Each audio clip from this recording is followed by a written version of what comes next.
Hey guys, welcome back to my channel. आप सुन रहे थे मेरे साथ love you Zindagi. Love you Zindagi भाग 38। नैना, शीतल और रुचिका बस में स्लीपर सीट पर बैठी थी। तीनों बहुत खुश थी, साथ में टेंशन फ्री भी। खिड़की की तरफ बैठी नैना बाहर के नज़ारे देखने में व्यस्त थी। उसे देखकर शीतल और रुचिका ने कहा, यकीन नहीं होता इस दुनिया में अभी जैसे इंसान भी हैं जो बिना स्वार्थ के लोगों की मदद करते हैं। नैना ने सुना लेकिन ध्यान न देकर बाहर देखती रही। रुचिका उसके बगल में ही बैठी थी। उसने कहा, वो सच में बहुत अच्छा है। अगर सचिन से पहले मुझे मिला होता ना तो मैं खुद उसे प्रपोज कर देती। हाँ तो अब कर दो ना, कौन सा कोई तुम्हें रोक रहा है, नैना ने बीच में बोलते हुए कहा। वो तुम्हें पसंद करता है, उसके लिए फीलिंग रखना गलत होगा ना। हाँ तुम चाहो तो साली वाली फीलिंग रख सकती हूँ मैं, रुचिका ने नैना के कंधे को अपने कंधे से टकराकर कहा तो नैना गुस्से में पलटी और दोनों की ओर मुंह करके बैठ गई और कहने लगी, साली क्या, तुम लोगों को तो मैं उसके आसपास भी ना भटकने दूं। उसने जरा सी हेल्प क्या कर दी, तुम दोनों तो दीवानी हुई जा रही हो उसकी। उसका प्रपोजल नहीं माना इसलिए उसने हेल्प करके इम्प्रेस करने की कोशिश की, दैट्स इट। ऐसा नहीं है नैना, अभी बहुत इनोसेंट लड़का है। कल रात हम लोगों के लिए उसने कितना कुछ किया। अपार्टमेंट में किसी ने हमसे रुकने के लिए नहीं कहा, लेकिन किसी को भी हमारी परवाह नहीं थी। लेकिन अभी जिसका हम तीनों से कोई रिश्ता नहीं था वह हमें वापस लेकर आया, अपने घर में रखा, हमारी सेफ्टी का ख्याल रखा। उसे अपनी मॉम से अच्छे संस्कार मिले हैं। नैना ने ये उसने कल रात की प्रूफ कर दिया। एक लड़की की रिस्पेक्ट करना उसे अच्छे से आता है, शीतल ने कहा तो नैना चुप हो गई। बात तो शीतल की भी सच थी।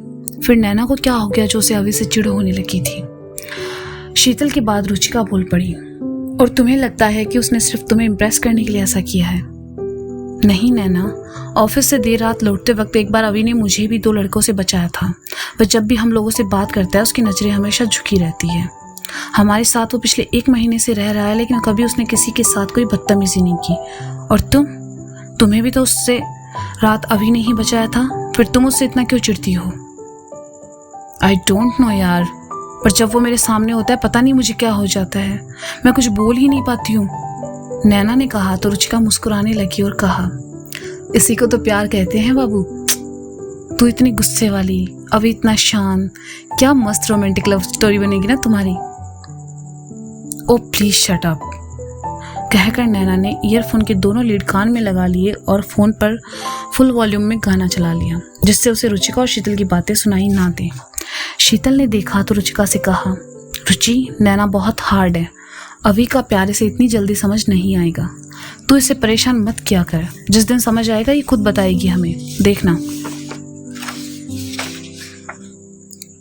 मैं तो बस ऐसे इसकी टांग खींचने में लगी हूँ यार। ये दोस्त नहीं मेरी जान है, इसने हम सबकी बहुत हेल्प की है। अब चाहती हूँ इसकी हेल्प में खुद करूँ और इसकी लाइफ में कोई हो जो उससे इतना प्यार करे कि इसका गुस्सा खत्म कर दे, और अभी से अच्छा लड़का इसे नहीं मिल सकता। रुचिका ने नैना की ओर देखकर कहा, जो कि आंखें मूंदे शीशे से सर लगाए गाने सुनने में व्यस्त थी। शीतल मुस्कुराई और कहा, नैना तुम सही कहती है, तुम बहुत सीधी हो, सबको अच्छा समझ लेती हो। एक तरफ से देखा जाए तो अभी परफेक्ट लड़का है, सबसे अच्छे से बात करता है, हेल्प करता है, गर्ल्स की रिस्पेक्ट करता है। पर कहीं ना कहीं नैना की बात भी सही लगती है कि वो शायद अच्छा बन रहा हो। तय करना मुश्किल है। बात तो तुम्हारी भी सही है। चलो फिर नैना की लव लाइफ का फैसला किस्मत पर छोड़ देते हैं, कहकर रुचिका ने नैना के कान से ईयरफोन निकाला और कहा, ओ हेलो मिस नैना, तुम हमें अपने शहर लेकर जा रही हो, हम दोनों यहाँ बैठे बोर हो रही हो और तुम मजे से गाने सुन रही हो, मैं भी तो देखूँ जरा क्या सुन रही हो। कहते हुए रुचिका ने जैसे ही ईयरफोन कान में लगाए उसका मुंह खुला का खुला रह गया।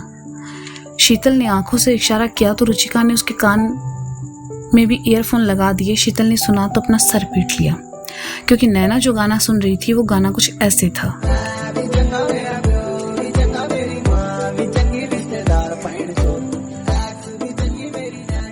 तुम कभी नहीं सुधरोगी, शीतल ने अपने कानों से ईयरफोन निकालते हुए कहा। यार अभी तो हम ठीक से बिगड़े भी नहीं और दोस्तों ने सुधारना शुरू कर दिया, कहकर नैना ने अपना फोन जेब में डाल दिया। रुचिका ने चिप्स का पैकेट खोला और खाने लगी। उसने नैना की तरफ बढ़ाया तो नैना ने भी 1-2 पीस लिए और खाने लगी। उसके बाद तीनों बातों में लग गई। बस अपनी रफ्तार में चलती रही। सुबह की चली बस 10 बजे एक स्टॉप पर थोड़ी देर के लिए रुकी। नैना और रुचिका वॉशरूम के लिए उतरे, शीतल नहीं आई।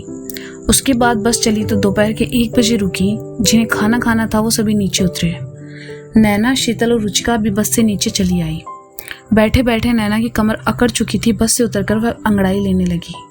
वहां ढाबे पर खड़े कुछ मनचले लड़के नैना को देखकर आहें भर रहे थे, लेकिन नैना ने कोई ध्यान नहीं दिया और शीतल रुचिका के साथ आकर एक खाली पड़ी टेबल देखकर बैठ गई। ढाबे में काम करने वाला लड़का उनके पास आया और ऑर्डर पूछा तो नैना ने कहा, 1 प्लेट दाल फ्राई, 1 फुल प्लेट पनीर, दही और चपाती। लड़का नैना का ऑर्डर लेकर चला गया। नैना ने जेब से फ़ोन निकाला और एक नंबर डायल कर अपने कान से लगा लिया। ढाबे में नेटवर्क थोड़ा सही ना होने की वजह से ठीक से बात नहीं हो पाई तो नैना उठकर कुछ दूर चली गई और बात करने लगी। इतने में वो 3 मनचले लड़के आकर रुचिका और शीतल के बगल में बैठ गए। उनमें से एक उन्हें बुरी तरह घूरे जा रहा था। शीतल को वहां बैठना सही नहीं लगा तो उसने उठते हुए कहा, रुचिका चलो हम कहीं और चलकर बैठते हैं। अरे इतनी भी क्या जल्दी है जाने मन, दूसरे लड़के ने बेशर्मी से कहा। ए, क्यों परेशान कर रहे हो इन्हें? पास की टेबल पर बैठे लड़के ने कहा तो तीसरे लड़के ने उसकी ओर गर्दन घुमाकर कहा, क्यों बे, तेरी बहन लगती है? मुंह बंद करके बैठ वरना हमेशा के लिए बोलती बंद कर दूंगा, समझा? और किसी को परेशानी है? कहते हुए लड़के ने अपनी पैंट की जेब से कट्टा निकालकर सामने रखते हुए कहा। रुचिका ने देखा तो डर के मारे उसके हाथ पैर फूल गए और माथे से पसीना तैरने लगा। शीतल ने इधर उधर देखा, नैना कहीं नजर नहीं आ रही थी। दोनों बुरी तरह मुसीबत में फंस चुकी थी। शीतल ने रिक्वेस्ट करते हुए उन लड़कों से कहा, देखिए भाई साहब, हमें जाने दीजिए। लड़के हंसने लगे और उनमें से एक ने कहा, उत्तर प्रदेश की सीमा में घुसने से पहले देखी नहीं थी कि कहाँ यहाँ सिर्फ कट्टा की चलती है, बाकी किसी की नहीं? देखो ज्यादा बदतमीजी की तो, रुचिका ने थोड़ी हिम्मत करके कहा।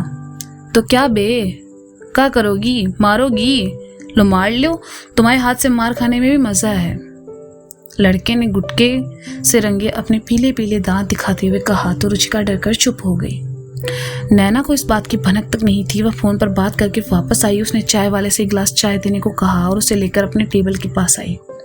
लेकिन वहां का नजारा देखकर नैना समझ गई कि कुछ गड़बड़ जरूर हुई है। उसने वहां खाली पड़ी कुर्सी खिसकाई, चाय को टेबल पर रखा और खुद कुर्सी पर आ बैठी। नैना ने अपना दाहिना पैर बाएं पैर पर रखा, चाय का गिलास उठाया और इत्मीनान से चाय पीने लगी। रुचिका और शीतल ये देखकर हैरान थी। नैना बेपरवाह से चाय पी रही थी। तीनों लड़की की गर्दन नैना की ओर घूम गई। उनमें से एक ने कहा, अरे तो वही मैडम है ना जो अभी अभी यहाँ खड़े अंगड़ाई ले रही थी, कितना जबर फिगर है बाप। कहते हुए लड़के ने अपने दांतों को तले होठ को दबाया और खा जाने वाली नजरों से नैना को देखा। नैना ने उसे देखा और कहा, क्यों बे, बाप का माल समझा है? साली बाप पे जाती है। कहते हुए जैसे ही लड़का उठा, नैना ने हाथ में पकड़ी चाय उसके मुंह पे फेंक दी। गरम चाय मुंह पर गिरने से लड़का दर्द से तिलमिलाने लगा और नीचे जा गिरा। दूसरा लड़का नैना तक पहुंचता उससे पहले ही नैना ने टेबल पर रखा कट्टा उठाया और लड़कों की तरफ तान कर कहा, ज्यादा होशियार बन रहे हो साले, हम भी उत्तर प्रदेश में ही पैदा हुए हैं, तुम जैसे चूतियों से बहुत पाला पड़ा है हमारा। कहकर नैना ने साइड में बंदूक चलाई, लेकिन बंदूक खाली थी तो नैना ने कहा, अबे गोली तो नहीं है इसमें? दीदी ऐसे ही रखे थे लोगों को डराने के लिए, जमीन पर पड़े एक लड़के ने लगभग रोते हुए कहा। नैना ने तीनों को एक सिद्धि में किया और कहा, बेटा औरत ना माँ समान होती है, माल समान नहीं। कायदे में रहना सीख लो वरना किसी दिन पेल दिए जाओगे। चलो माफी मांगो उनसे। नैना ने कहा तो लड़के रुचिका और शीतल से माफी मांगने लगे। नैना की हिम्मत देखकर रुचिका को भी गुस्सा आ गया तो उसने उस लड़के को 2-3 मुक्के चिपका दिए जिसने उसे छेड़ा था। नैना ने देखा तो रुचिका को रोकते हुए कहा, अरे नहीं नहीं मेरे बच्चे ऐसा नहीं करते। नैना मुझे छोड़, इसकी तो मैं चटनी बना दूंगी, इन लोगों ने लड़कियों को समझ क्या रखा है? रुचिका ने नैना के हाथों में झटपटाते हुए कहा। नीचे गिरा लड़का हाथ जोड़कर कहने लगा, अरे दीदी समझाओ इसको यार, मार देगी ये, अरे आज के बाद किसी को नहीं छेड़ेंगे। बाकी 2 लड़के मौका देखते ही वहां से भाग गए। नैना ने तीसरे लड़के को उठाया और कट्टा उसे देकर कहा, काहे उत्तर प्रदेश का नाम खराब करते हो बे? भगवान ने अच्छी खासी जिंदगी दी है, जीते क्यों नहीं हो? इतना खूबसूरत शहर है उत्तर प्रदेश, लेकिन तुम जैसे हरामी लोगों की वजह से बदनाम है। चलो निकलो। लड़का वहां से चला गया। ढाबे में खड़े लोग नैना के लिए तालियां बजाने लगे तो नैना ने कहा, ओह भाई लोग, ये तालियां बजाने से अच्छा था टाइम पर किसी लड़की की मदद कर देते। नैना की बात सुनकर सभी अपनी जगह वापस बैठ गए। नैना शीतल के पास आई और कहा, क्या तुम लोग भी, घुमा के देना था एक हाथ। पलटकर शीतल नैना के गले लग गई और कहा, सॉरी। तुम काहे सॉरी बोल रही हो, पर आगे से ध्यान रखना, बात जब इज्जत पर आए तो कभी ये मत देखना सामने कौन है, बस रख देना एक खींच कर, क्योंकि हर बार नैना नहीं आएगी। नैना ने उसका सर सहलाते हुए कहा। लड़का इतने में खाना ले आया, तीनों वापस आ बैठी। रुचिका का चेहरा अभी भी गुस्से में था, तो नैना ने कहा, अरे मेरे पांडा, आज तो फुल फॉर्म में, तू नहीं रोकती ना तो उसकी खैर नहीं थी आज, उसकी तो मैं। रुचिका ने गुस्से से कहा, तो नैना ने कहा, बस यही गुस्सा चाहिए था तुझमें, अब किसी की हिम्मत नहीं होगी तुझे छेड़ने की, चल खाना खा। तीनों खाना खाने लगी। कुछ देर बाद देखते ही देखते मौसम बदल गया और आसमान बादल से घिर आए। शीतल ने आसमान की ओर देखकर कहा, लगता है बारिश होने वाली है। कितना रोमांटिक मौसम है यार, काश मेरा बेटर हाफ मेरे साथ होता तो मैं और वो साथ में रोमांटिक गाने गुनगुनाते। रुचिका ने क्यूट सा चेहरा बनाकर कहा। नैना मुस्कुराई और कहा, बस इतनी सी बात, तेरी ये इच्छा अभी पूरी कर देते हैं, बस साथ में बेटर हाफ की जगह।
जिंदगी पार्ट 38 38।